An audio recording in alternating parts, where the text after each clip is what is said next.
Hi, I'm Dr. Dave Janda. Welcome back to Operation Freedom Briefings. The goal of these briefings and my weekly radio show, Operation Freedom, is to provide you information the bought-off lamestream fake media, a tentacle of the deep state, will not provide. The radio show, how to listen to it. It's live and it's free every Sunday from 2 to 5 Eastern.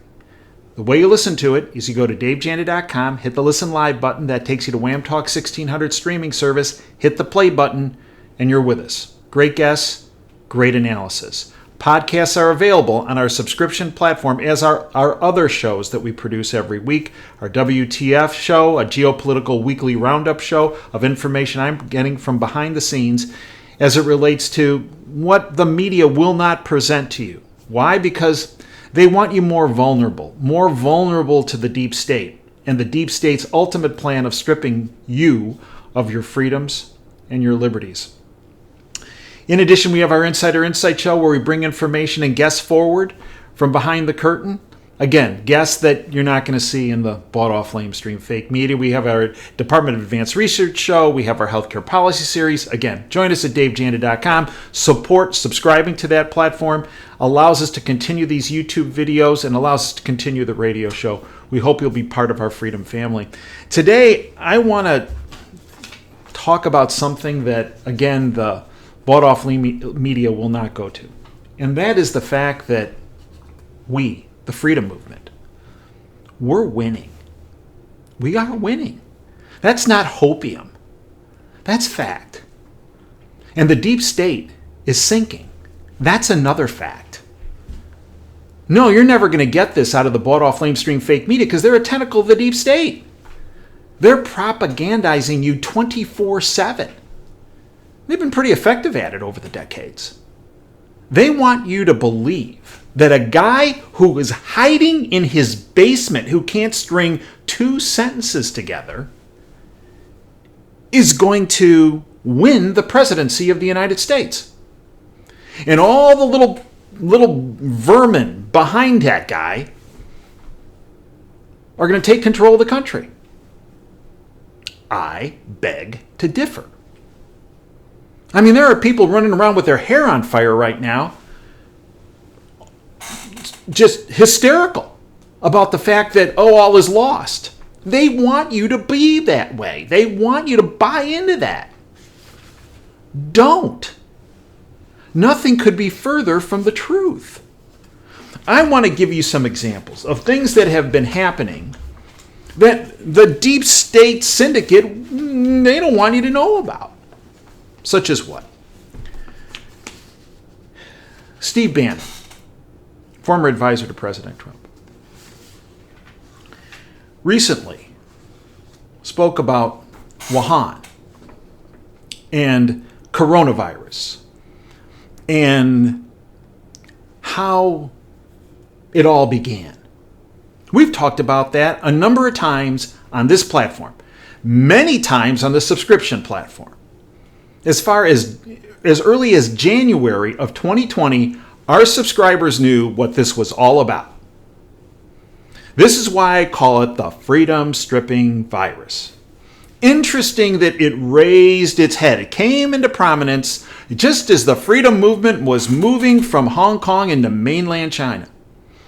And then that freedom stripping virus was willfully walked into Western Europe and the United States. Freedom stripping virus. And remember, the deep state's puppy is China. It's their model. It's what they want every country in the world to be like. Authoritarian, totalitarian, oppression at its finest in their minds. Oppressing you and me, what they call fondly the useless eaters. Well, the wheels are starting to come off on their little plan and their little pandemic. Steve Bannon. People, quote, people are going to be shocked, end quote. Bannon claims Wuhan lab employees have defected and are working with Western authorities. One day after a report that a respected Chinese virologist fled Hong Kong to accuse Beijing of a COVID cover-up, this from Zero Hedge, former Trump strategist Steve Bannon told the Daily Mail that scientists from the Wuhan Institute of Virology, that BSL-4, quote, containment, end quote, lab, right, and other labs have defected to the West and are, quote, turning over evidence, end quote, against the Chinese Communist Party and their role in the COVID-19 pandemic, which has claimed over 560,000 lives worldwide since last December. And probably before, right? Yeah. Their little model that was going to be used to destroy our society, cause civil unrest, cause economic catastrophe. Well, their little model is now being outed. Remember, how did we get to the pandemic? Well, that's because there are other plans of removing the freedom movement and removing President Trump from power, such as the fake Russian collusion hoax, the Ukraine hoax, the impeachment hoax, which, by the way, the impeachment hoax was occurring at the same time that this virus was bubbling up, right? It was great cover to go with this impeachment hoax to divert everybody's attention to what they were really trying to institute was this pandemic, to blow apart societies across the world. But even their fake Russian collusion hoax and their fake Ukraine hoax and their impeachment hoax, they're also being exposed. And their little plans of who they were going to incarcerate are falling apart. No, the deep state is losing. They're sinking. They just don't want you to know it. They're desperate. They're panicked. And they're hysterical. And they're going to get, mark my words, until the election, they're going to get more desperate and more hysterical and act out even further. So be prepared. We ain't done with these guys yet. But one of the people that they were going to incarcerate was Roger Stone. President Trump recently didn't pardon him. Big difference. Commuted his sentence. Roger Stone is now also fighting back and trying to redress the issues, the huge issues that were raised or not allowed to be raised in his trial. He's pushing for a new trial. Jonathan Turley, not exactly a Trump supporter, although he did make positive statements and testify on his behalf in front of Congress during the impeachment testimony. Jonathan Turley is really a high-end, very high-profile attorney at George Washington University, professor. But here's what he says. I mean, remember, when President Trump commuted the sentence of Roger Stone, oh, this has never been done, and he's pandering to his friends. Stop. All you have to do is look at the track record of Bill Clinton and Barack Obama. Stop. I think President Trump has commuted 11 sentences while Barack Obama close to 2,000? Yeah. This is what Jonathan Turley wrote. Why Roger Stone commutation is not as controversial as the outrage mob thinks. Washington, the deep state, was sent into vapors of shock and disgust with news of the commutation of Roger Stone. Legal analyst Jeffrey Toobin declared it to be, quote, the most corrupt and cronyistic act in all of recent history, end quote. Hysterical deep state dweeb. Despite my disagreement with the commutation, that claim is almost quaint. The sordid history of pardons makes it look positively chaste in comparison. Many presidents have found the power of pardons to be an irresistible temptation when it involves family, friends, and political allies. I mean, didn't President President Clinton pardon his own brother, Roger? That goofball? Yeah. In reality, this is Turley, In reality, the commutation of Stone barely stands out in the old gallery of White House pardons, which are the most consistently openly abused power in the Constitution. The authority under Article 2 is stated in absolute terms, and some presidents have wielded it with absolute abandon. Clinton and Obama. For example, he mentions in the Stone case, the biggest issue was that the foreperson of the trial jury was actually a Democratic activist, an outspoken critic of Trump and his associates who even wrote publicly about the Stone case. In fact, was on Twitter tweeting about the Stone case during the case. Now, I sat on a jury in downtown Detroit about a year ago. And the first thing the judge told us is when you're on this jury, no social media. I mean, you don't go near it, let alone post anything or talk to anybody about what's happening in this trial. That right there, what the foreperson of the jury did, is grounds for a new trial. But the judge, Amy Berman Jackson, no, that's just fine. Let's go on.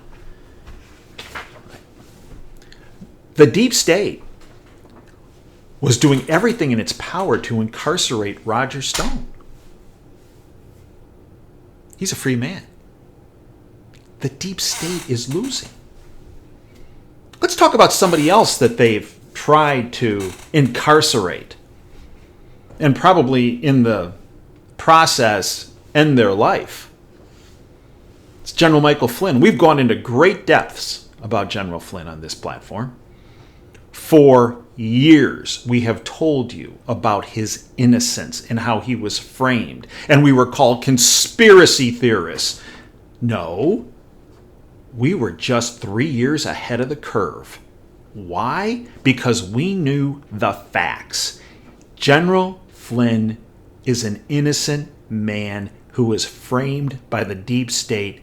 The reason is he knows where all the bodies are buried of the deep state. That's why they did not want him anywhere near President Trump. Period.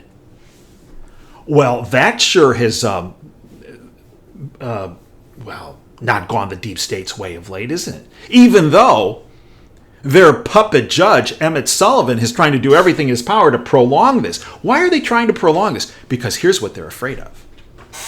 The deep state is petrified. Underline the word petrified, capital letters, that General Flynn, being a free man and being put back on that battlefield, is beyond a game changer.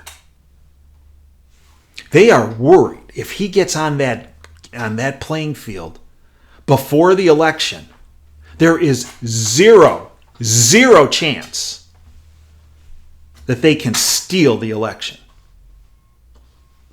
That is why they are going out of their way to delay the inevitable. The Department of Justice on May 7th ruled that there's no case here. We reviewed the internal evidence, and this is garbage. This is a frame job. This is falsified records, falsified 302s that the FBI's filled out. The original 302 still is missing. The FBI agents who interviewed Flynn said he didn't lie. It's come out that his previous attorneys, a firm by the name of Covington, of which the former Attorney General under Obama, Holder, is a partner, were working against General Flynn. They were setting him up. If it were not for his fantastic attorney he brought in, Sidney Powell, General Flynn could well be in prison and just where the deep state wanted him. But because of the tenacity, the perseverance of General Flynn, his family, and Sidney Powell, he's, for all intents and purposes, a free man. With the exception of this Emmett Sullivan, who, even though the Department of Justice says, no more case, we dropped the case. And General Flynn, the other party in this case, said, okay, fine. Judge Sullivan is saying, oh, no, I'm not going to drop it. Sidney Powell filed what's called a writ of mandamus, which to the Circuit Court of District of Columbia that essentially forces him And everybody said, oh, she's going to do that, but they're not going to go along with that. Well, they did. In a 2-1 decision. Henderson and Rao said, you're right, General Flynn. Sullivan is overstepping his bounds. What's he doing? This is like unheard of. He's been told by the Department of Justice, which is the executive branch, which is the only branch that can bring charges against somebody. And they're saying, we don't have any more charges. It was all fake. It was all fraud. And Sullivan's saying, no, I want to bring a friend in. A friend. Yeah. Another deep state whore. This Gleason character, who's a retired judge, who penned an article in the Washington Post saying, the Justice Department shouldn't have done that. Wait a minute, how is this guy neutral? And then Sullivan's talking about, I might bring up my own charges. Since when does a judge become a prosecutor in this country? I mean, that's like something out of a third world country. Well, that's what the deep state wants. They want a justice system that is third world. And let's face it, they've done a pretty good job of trying to get us there, right? We're not quite there yet, much to the chagrin of the deep state. Well, now, this D.C. Court of Appeals ruled 2-1. The one guy who ruled against General Flynn was this guy Wilkins, an Obama appointee, who was sworn in by who? Yeah, Emmett Sullivan. Yeah, okay. He was good, right. So now we're at a point where the D.C. Circuit Court has said to Sullivan, dismiss the case. And now Sullivan sent a reply back to the court. Well, there are 11 judges, total judges, in the D.C. Circuit Court of Appeals. I want all 11 judges, and en bloc, I'd like them to weigh in. So the Circuit Court gets back to Sidney Powell and says, and to the Department of Justice, okay. This is what Sullivan's saying. Send us a response. And that response was due on Monday, July 20th. And it was sent in on July 20th. A couple points. Here are the salient points put forward by Sidney Powell on behalf of General Flynn on that. Point 1. Judge Sullivan has no standing to file the petition. He is not a party. He has suffered no injury, and he is supposed to be neutral. No federal circuit court has ever countenanced such a filing. It has never been done. That's how desperate the deep state is to prevent General Flynn from coming back on the battlefield. Point 2. Judge Sullivan completely ignores the massive motion to dismiss the case on the Department of Justice put forward and the new evidence filed by the government showing General Flynn's innocence. And he has ignored General Flynn's filings. And as Sidney Powell points out, the new evidence shows there was no crime. Underline, exclamation point, capital letters. Point 3. Judge Sullivan in the dissent claims Sullivan did not have adequate time to consider and decide the government's motion. This is kind of like a dog ate my homework kind of a thing that Sullivan put forward. I didn't have enough time to make a decision. Stop. You've been looking over this case for God knows how many years. 3 years? As Sidney states, that is false. Sullivan denied 2 Flynn motions opposing allowing any amicus, friends of the court, and requesting the motion to dismiss be granted. The well-founded dismissal should have been granted immediately as a matter of law. Period. That has been done hundreds, if not thousands of times. Point 4. Sullivan even has the date wrong for Flynn's mandamus petition. Point 5. Sullivan is wrong that Sullivan said, quote, General Flynn was, quote, convicted twice, end quote. Excuse me. This is a judge saying somebody was convicted twice of the same crime?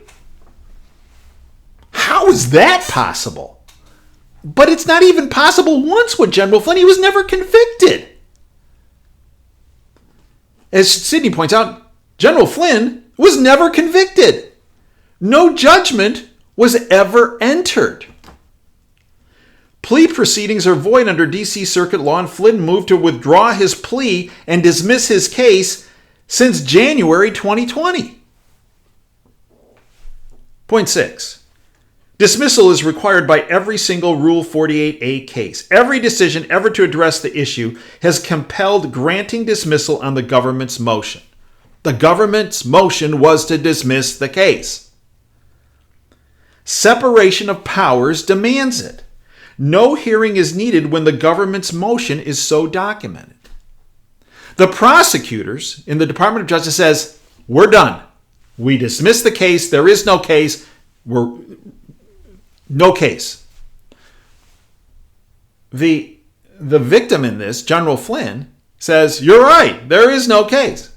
Those are the two parties in the case. Yet Sullivan's trying to create a third party himself and then prosecute that case. This is off the charts crazy. Point 7. Two constitutional principles apply. Only executive branch, Department of Justice, can bring a prosecution or decide when to drop one. That's Article 2 of something called the Constitution. There is no longer a case in controversy under Article 3. The case is over. It must be dismissed. Mandamus properly issues to confine a judge within his Article 3 authority. He could not appoint amicus here, a friend of the court, that bought-off judge from New York, the retired guy. And the motion to dismiss must be granted instantaneously. Game over. The deep state is sinking. General Flynn is about to hit the battlefield. And they're run out of ammo. And they got this guy, Sullivan, who people are saying, well, why is he doing this? Look, some people say, well, he's just a zealot. He's a progressive zealot, and he knows the power of General Flynn getting back on the battlefield. I think it's more than that. He has beyond put his reputation, 30-some years on the line. I mean, his rulings have been off the chart. To the point where somebody's mental status is called into question. They're that far off the chart. And that's been told to me by a number of folks very knowledgeable in the prosecution world. So why is he doing it? Right. You know, and I know. He's controlled by the deep state.